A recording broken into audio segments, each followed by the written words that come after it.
tutorial, I'm going to give you 2 things that you can do in your practice if you want to improve at piano fast. Now, once I share these 2 things with you, I want you to stick around for the entire explanation because I'm not just going to list out the 2 things and then leave you hanging. I'm going to explain why each of these 2 things will benefit your practice, and then I'm going to take you through exactly how to practice it correctly so that you can actually take what you hear in this tutorial and get results in your piano practice starting right now. If you're new here, I'm Ashlee. Welcome to Ashlee Young Music Studio. Let's dive in.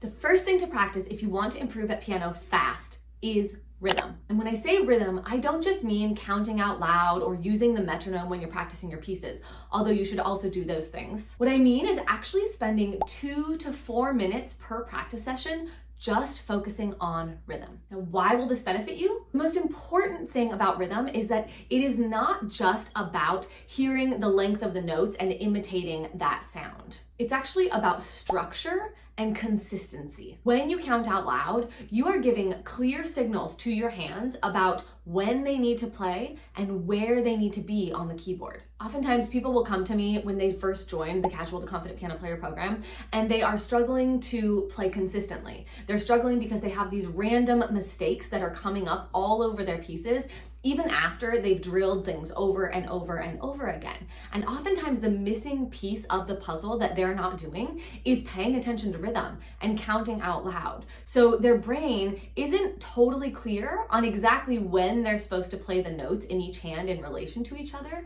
And therefore, your hands simply cannot coordinate together in a way that is consistent and accurate. Most piano players have not been taught how to pay attention to rhythm from the very beginning of their piano studies. And so if you're sitting there thinking like, oh my gosh, but I'm already so many years or so many months into my piano study and I haven't been counting out loud, what do I do? Let's talk about it. If you've never paid attention to rhythm or you're not really confident with counting out loud and using the metronome, I don't want you to just try to start doing it in your current pieces because likely that's going to take you back many steps and you're going to feel really, really frustrated when you try to apply the counting and it's going to make things feel worse and you're probably going to get really discouraged. We don't want that.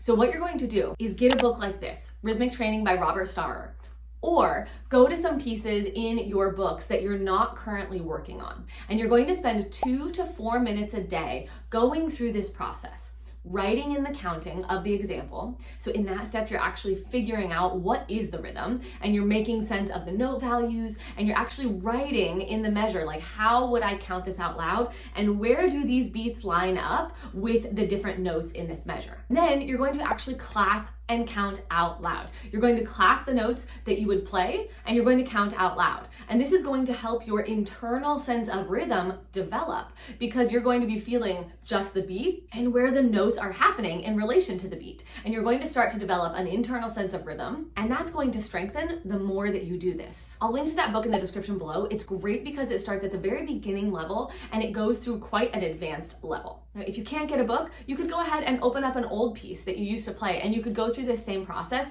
just working on maybe 1 measure a day. Because again, the goal here is to do it for like 2 to 4 minutes per practice session. I'm not asking you to add a ton of practice time. I want you to get big results with a little bit of effort every single day over time. I promise that if you do this for 3 or 4 practice sessions, you're going to start to notice a huge difference in the way that your brain is processing the information that you see on the page and in your hands' ability to play where they're supposed to be accurately and when they are supposed to be there accurately. If you're liking this video or you've enjoyed and learned from other videos on the channel, please give this video a thumbs up, comment below, and let me know what you like about it. And then share the link with a friend or in another adult piano community online so that other piano players can also learn piano faster. I'll give you the second thing after this super quick announcement. In January, I'm going to be teaching a 4-day event that is totally free. During this event, you are going to learn how to design a weekly practice routine that accelerates your progress consistently and moves you beyond the notes to confident musical expression.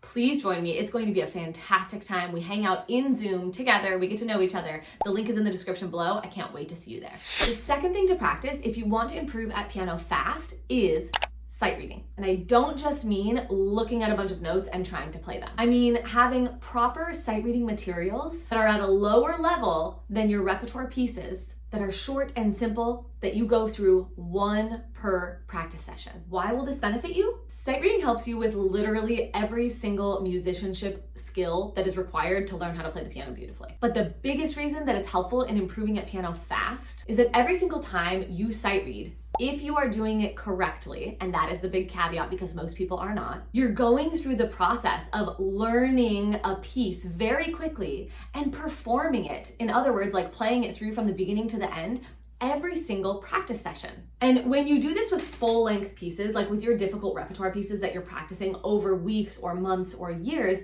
it takes you a really long time to be able to put a whole piece together and play it from beginning to end, and to give yourself that chance to practice playing through it beginning to end. But when you're sight reading, you're essentially giving yourself a mini opportunity to learn the piece and perform the piece every single day. And because if you're doing it correctly, you're doing it at a much simpler level and you're doing really short examples, you have a much higher level of success. And so it's like all of a sudden you get this little zoomed out view of what it's like to go through a piece quickly and to learn it and play it beginning to end over and over and over again over time with a different piece each practice session. And all of a sudden, it's not just about looking at the notes and being able to read the notes. All of a sudden, you are dissecting musical patterns way faster. You are working through performance anxiety. You are getting better at your performance skills of being able to let go of the mistakes and continue on even when mistakes are happening. And all of this that you're learning when you're sight reading, you then can apply to your longer repertoire pieces.